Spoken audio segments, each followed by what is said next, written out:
I was the most powerful CEO in the city.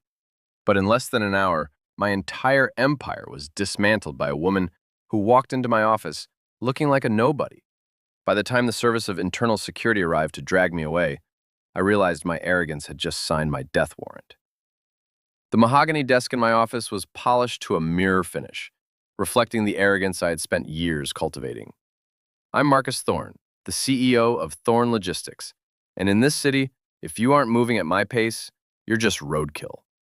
I had a meeting scheduled with a representative from a boutique investment firm, a firm that held the keys to the expansion project that would cement my legacy. I expected a man in a tailored suit, someone I could intimidate, someone who understood the pecking order of the boardroom. When the door opened, it wasn't a suit that walked in. It was a woman, tall, dark-skinned, and draped in a simple, oversized trench coat that looked like it had seen more miles than a desert truck. She carried a worn leather briefcase that looked like it belonged in a thrift store bin. She didn't wait for me to invite her to sit. She pulled out the chair opposite me, her movements fluid and utterly unbothered by my icy stare. "Mr. Thorne," she said, her voice a calm, low hum that grated against my nerves. "I'm here regarding your expansion proposal." I didn't even open the file she slid across the table. I looked at her, really looked at her, and saw everything I despised. Lack of pretense, lack of corporate polish, and a terrifying sense of self-assurance that I hadn't authorized. I leaned back, folding my hands behind my head. "You're clearly in the wrong building," I sneered, keeping my voice smooth, the kind of professional cruelty that usually sends underlings scurrying. "I requested a senior partner, not a messenger, and certainly not someone who looks like they're waiting for a bus. Do you have any idea how much my time is worth? Or are you too busy playing dress-up?" She didn't flinch. She just tilted her head slightly, her dark eyes tracing my face with a clinical, almost pitying detachment. "My name is Elena Vance. I am the lead investor on this project. We have 15 minutes before I move on to my next engagement, Marcus. I suggest we use them wisely." The use of my first name was the final straw. I stood up, smoothing my vest with exaggerated deliberation. I was a man who prided himself on control, and she was an anomaly that had to be purged. I pointed toward the glass door leading out to the hallway. "I don't play games with people who try to punch above their weight class," I said, my voice rising just enough to draw the attention of the assistants huddled outside. "You think because you walked in here with a briefcase that you're a player? You're a liability. My secretary made a mistake, or perhaps you're just lost. Either way, you're done. Get out of my office before I have security escort you out for trespassing. I don't deal with low-level solicitors, and I definitely don't take orders from people who look like they've never closed a deal in their lives." I expected her to apologize, to scramble, to beg for a chance. Instead, she stood up slowly, her expression unreadable. She didn't look offended, she looked bored. She reached out and gathered her papers, snapping her briefcase shut with a sharp, decisive click that echoed in the silent office. "You're making a mistake, Marcus," she said, her tone conversational, as if she were commenting on the weather. "One that will cost you significantly more than a boardroom reputation. You have a very narrow view of what worth looks like, and it's going to be your undoing." "Save the cryptic warnings for your diary," I spat, opening the door wide to emphasize her dismissal. "You have 30 seconds to clear the premises, or I'm calling the police. I don't care who you think you are. In this building, you're nobody." She walked past me, stopping at the threshold. She turned her head, the office lights catching the sharp line of her jaw. She didn't raise her voice, but the chilling certainty in her words made the air in the room drop 20 degrees. "I'm not calling the police, Marcus. I'm calling the board of directors. But before I do, there's something you should know about the account you've been so desperate to secure. The funds weren't coming from a firm. They were coming from my personal liquid assets. And as of 60 seconds ago, I've just authorized the immediate recall of your current bridge loan." I laughed, a sharp, jagged sound.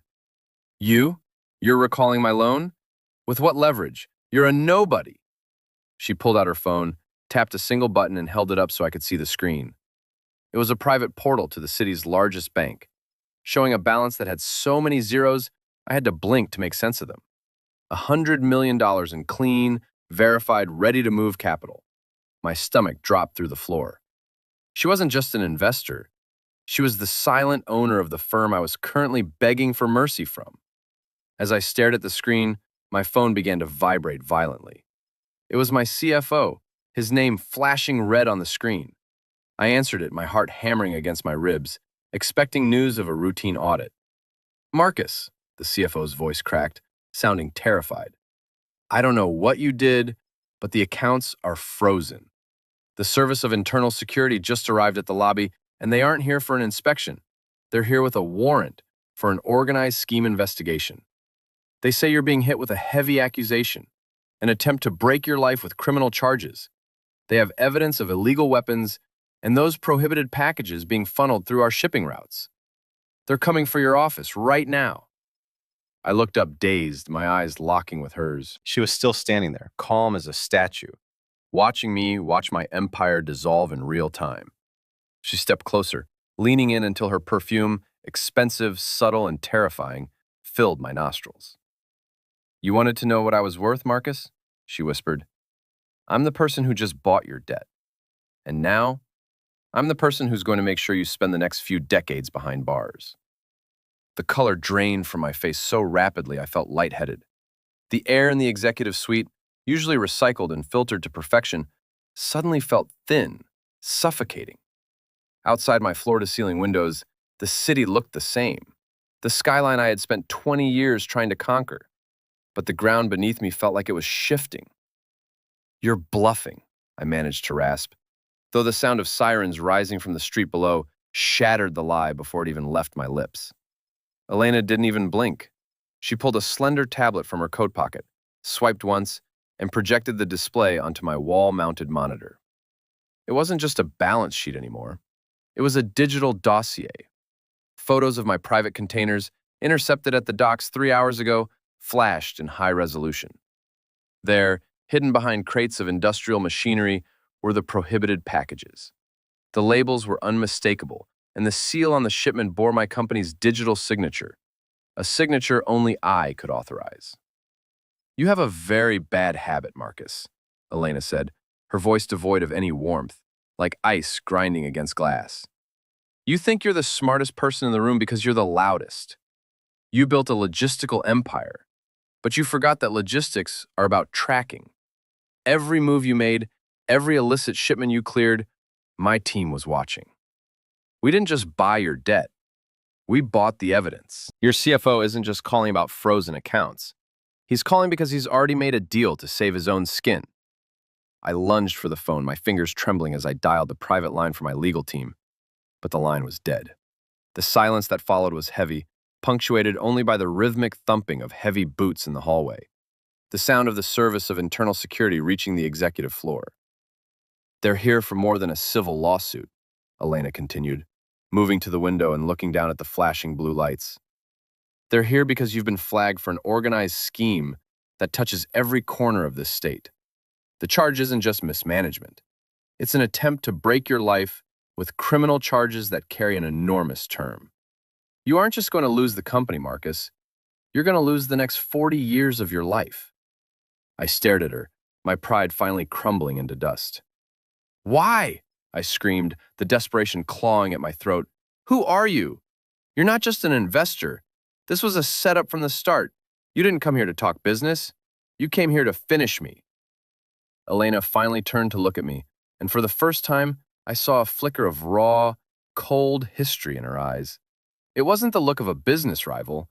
It was the look of a person settling an ancient debt. She walked over to my desk, picked up a heavy glass paperweight I had commissioned for my 5-year anniversary, and turned it over in her hands. 10 years ago, you were a mid-level manager at a transport firm in the South, she said quietly. You needed a promotion. You fired a warehouse foreman, a man who had just blown the whistle on your first brush with illicit operations. You didn't just fire him, you blacklisted him. You made sure he couldn't work in the industry again. You ruined his family's health insurance, his reputation, his sanity. That man was my father. The world tilted. I remembered the name Vance. I had buried that memory under a mountain of acquisitions and stock options. He had been a fly in the ointment, a nuisance I had swatted away without a second thought. I had forgotten the name, but clearly the daughter hadn't. I spent a decade, she continued, her voice growing sharper, learning everything you touched. I built a fortune while you were busy cutting corners. I didn't want to destroy you overnight. I wanted you to build this tower of ego, this monument to your own greed, so that when I brought it down, you would have the furthest to fall. The door to my office groaned, the heavy frame shuddering under a powerful strike. The service of internal security had arrived. I scrambled toward the back exit, my mind racing, looking for a way out, a loophole, anything. But Elena stood in my path, not with a weapon, but with a document. She held it out, a sworn affidavit, signed by every single one of my department heads, detailing every transaction I had ever authorized. "You're trapped, Marcus," she whispered, as the door finally gave way, the hinges screaming as the specialized team flooded the room. "The evidence is already with the prosecutor. Every illegal shipment, every bribe, every piece of prohibited inventory. You wanted to know what I was worth? I'm the price of your redemption, and you're bankrupt." I looked toward the heavy double doors, expecting to see the faces of my lawyers or my board. Instead, I saw a sea of tactical gear and stern, unyielding faces. The lead officer stepped forward, holding a pair of heavy-duty restraints. "Marcus Thorne," he announced, his voice booming through the silent, opulent office. "You are under arrest. You have the right to remain silent, but I suggest you listen to what I'm about to tell you." He paused, looking down at a tablet. "We have recovered an encrypted ledger from your private server. It links you directly to a syndicate far larger than we ever imagined. You aren't just looking at the charge we've brought you here for. We've just received authorization for an addition to your list of crimes that is going to ensure you never see the light of day again." I watched in terror as he pulled up a file on his screen. It wasn't the shipping logs. It was a video file, titled with a date from 3 weeks ago. A night I thought no one knew about. A deal I thought I had made in total darkness. As the screen played, a cold sweat broke out across my back. The evidence on that screen wasn't just proof of illegal trade. It was a recording of me handing a suitcase to a man who, I suddenly realized, was currently on the federal government's most wanted list for international crimes. Elena leaned in close to my ear, her voice a poisonous whisper. "That wasn't just a business deal, Marcus. You just signed your own death warrant. The agency isn't even going to let you reach a courtroom now." The office, once my sanctuary of influence and control, transformed into a claustrophobic cage of tactical lights and shouting voices. The lead officer stepped forward, his eyes harder than flint. "Mr. Thorne, put your hands behind your back, slowly." My heart pounded against my ribs like a trapped bird. My brain, usually a machine for calculating risk and return, was failing to find a path out of this. I looked at Elena, who stood by the window, her silhouette framed by the glowing city lights. A queen watching her adversary finally acknowledge his checkmate. "You don't understand," I stammered, my voice cracking. "I was coerced. That man, the one in the video, he threatened me. He threatened my family." The officer ignored me, his movements precise. The cold steel of the restraint snapped around my wrists, biting into my skin. The pain was grounding, a harsh reminder that the luxury of my life had evaporated in the span of 30 minutes. "Tell that to the judge," the officer grunted. "Though, given the nature of what we found in those shipping containers, I doubt you'll be seeing a judge for a very long time. This is no longer just a standard corporate investigation. We are dealing with an organized scheme that has compromised national safety." Elena stepped away from the window, her heels clicking against the marble floor with the rhythm of a funeral march. She didn't look at the officers. She looked straight at me, her expression one of clinical, terrifying satisfaction. "The man you dealt with, Marcus? He wasn't just a partner. He was an informant for the Service of Internal Security. You didn't just break the law, you handed them the blueprints to the entire network on a silver platter." I felt the blood leave my extremities. An informant. I had been so arrogant, so certain of my own genius, that I hadn't even checked the background of the man who offered me the biggest payday of my career. I had been played, not just by Elena, but by the very system I thought I had corrupted. "You led me into a trap," I hissed, leaning toward her as the officers hauled me toward the door. "I didn't lead you anywhere," she replied, her voice dropping to a whisper that only I could hear. "I simply provided the map, and you, in your infinite greed, ran as fast as you could toward the cliff."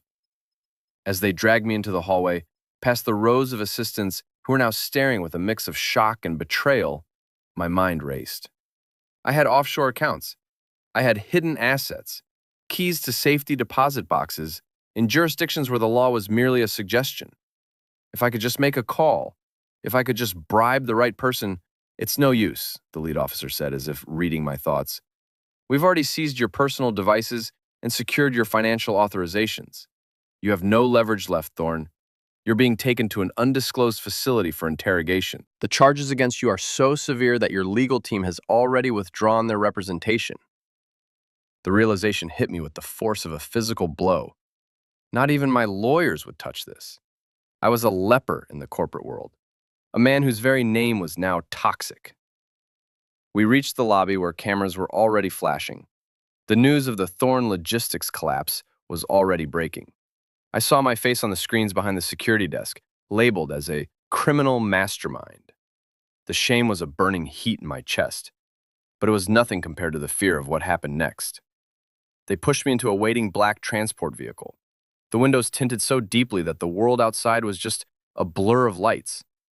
Elena followed us to the door, watching as the vehicle prepared to pull away.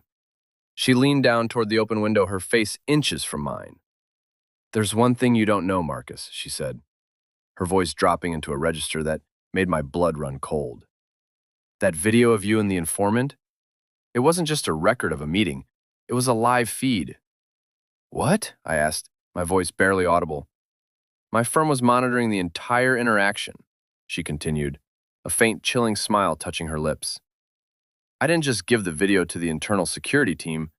I gave it to the people you were supposedly working for. The radical group you thought you were supplying? They don't take kindly to people who turn their business into a televised event for the authorities." The car engine roared to life, but my world stopped.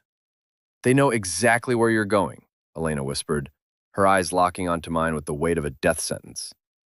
"And they don't play by the rules of the justice system. By the time this transport reaches the detention center, you're going to be a marked man. And there's absolutely nowhere on this planet where you can hide from what's coming next."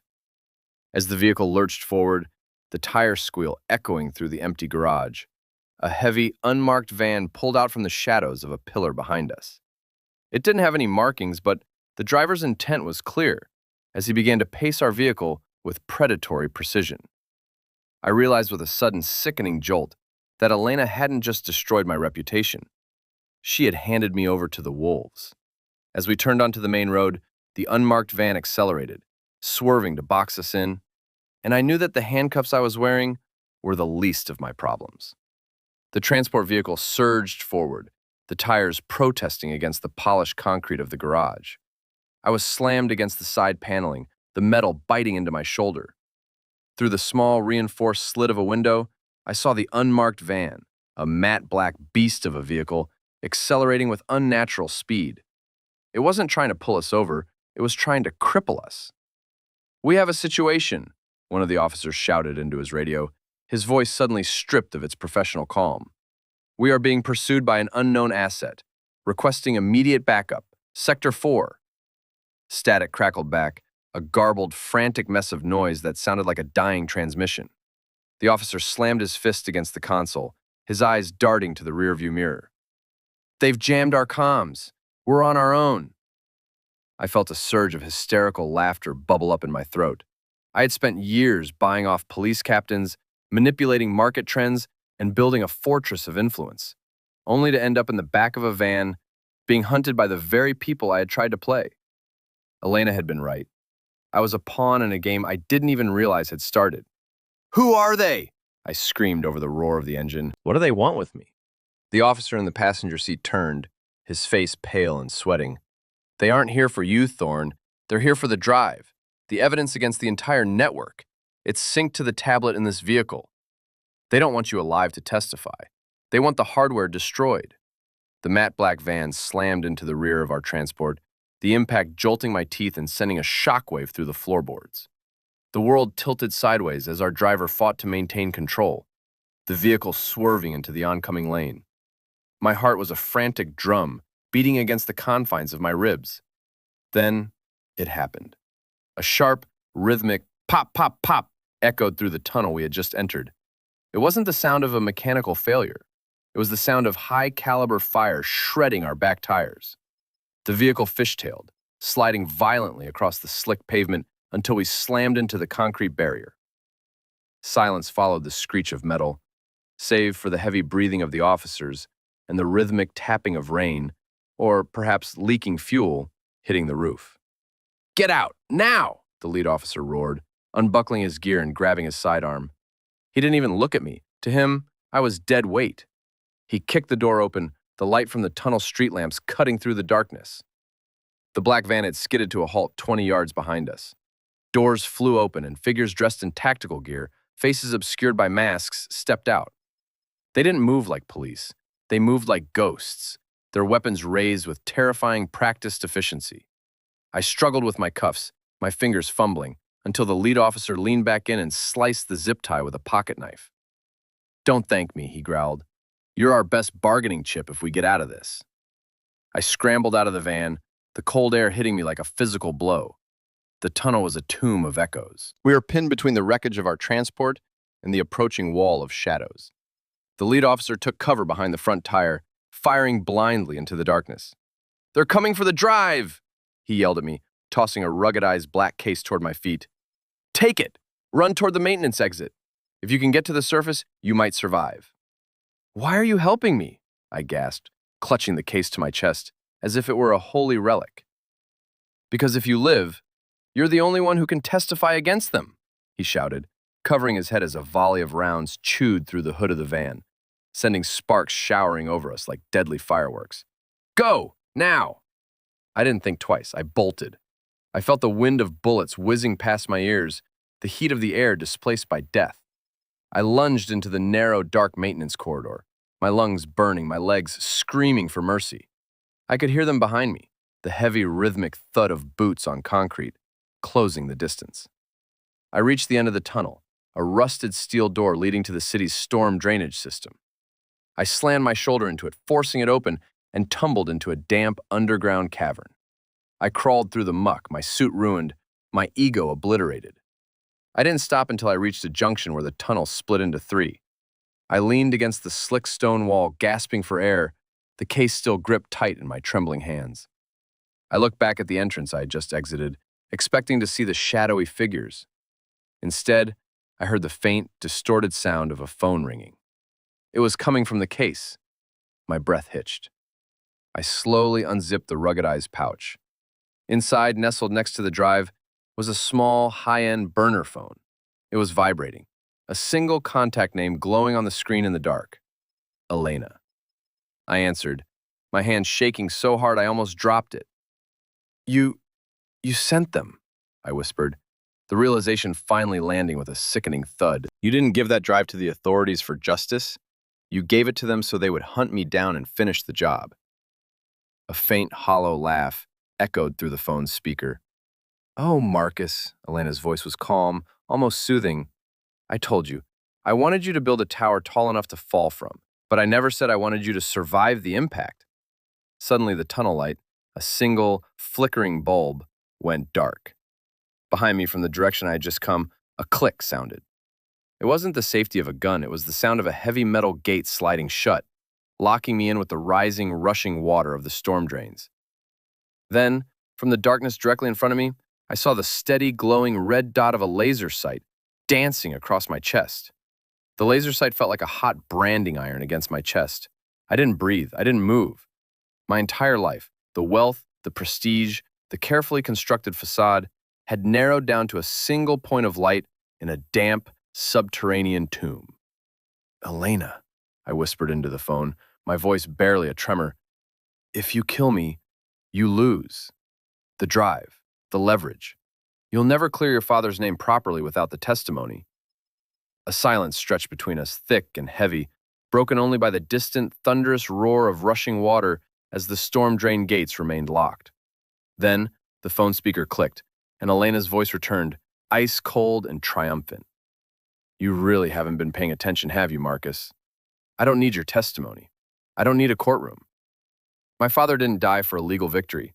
He died because you thought you could play God. You aren't being executed for the sake of the law. You're being erased because the people you tried to double-cross want their secrets buried, and I'm the one who provided the shovel." The red dot on my chest didn't waver. I heard a footstep, soft, calculated, deliberate, approaching from the darkness ahead. I dropped the burner phone into the muck. There was no point in bargaining with a ghost. I turned toward the encroaching shadow, ready to meet whatever fate I had spent my life engineering. But as the figure stepped into the sliver of light filtering from a sewer grate above, it wasn't a hired assassin. It was a man in the uniform of the Service of Internal Security, the same officer who had handed me the case. He wasn't aiming at me. He was aiming into the darkness behind me. "Drop the weapon!" he bellowed, his voice echoing off the curved stone walls. Behind me in the tunnel I had just fled, a metallic clack signaled a weapon being discarded. A man in black emerged, hands raised, his mask stripped away to reveal a face that looked hauntingly familiar. It was my own chief of operations, the man I had trusted with every secret, every offshore account, and every dirty deal. He had been the mole all along. "It's over, Marcus," my former COO sneered, his eyes filled with a hollow, jagged hate. "The ride ends here. Elena promised me I'd walk away if I led you into the perfect trap. And look at you. You're nothing." The officer stepped forward, keeping his weapon trained on the traitor. "You're both under arrest. The entire network has been dismantled in the last 10 minutes. Every server, every Dropbox, every account. The Service of Internal Security has everything we need." I fell to my knees, the heavy case sliding into the mud. I felt a strange, detached peace. The tower hadn't just fallen, it had been incinerated. The rest of the night was a blur of flashing lights and shouting. I was marched out of the drainage tunnels and into the cool, biting air of the city streets. I saw Elena standing by her black sedan, watching as the officers led my COO away in handcuffs. She looked at me one last time. No malice, no satisfaction, just a profound, empty indifference. She had reclaimed her dignity, and in doing so, she had rendered me invisible. The trial that followed was a public spectacle, but I was barely a participant. Without my fortune, without my influence, and with the mountain of evidence against me, the result was a foregone conclusion. I was sentenced to an enormous term behind bars. I sit here now in a cell that looks nothing like my mahogany-clad office. The walls are gray, the light is dim, and the only logistics I manage are the hours until my next meal. The silence here is absolute, and in that silence, I have nothing to do but remember. I think about the woman in the trench coat, the girl who walked into my office with nothing but a leather briefcase and a 10-year plan for vengeance. She didn't need to shoot me. She didn't need to break the law. She simply let me be exactly who I was, an arrogant, greedy man who couldn't recognize worth when it was staring him in the face. The story of Marcus Thorne isn't a cautionary tale about crime or greed.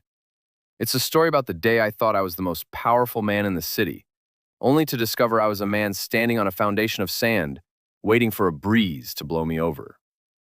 I look at the small, barred window of my cell. Outside, the city I once owned continues to pulse, the traffic moving, the business deals closing, the world spinning on without me. Elena won, not by taking my money, but by taking my future. And as I lay my head down on the thin cot, I realized the most painful truth of all. I was worth exactly what I put into the world, and by the end, that amounted to absolutely nothing.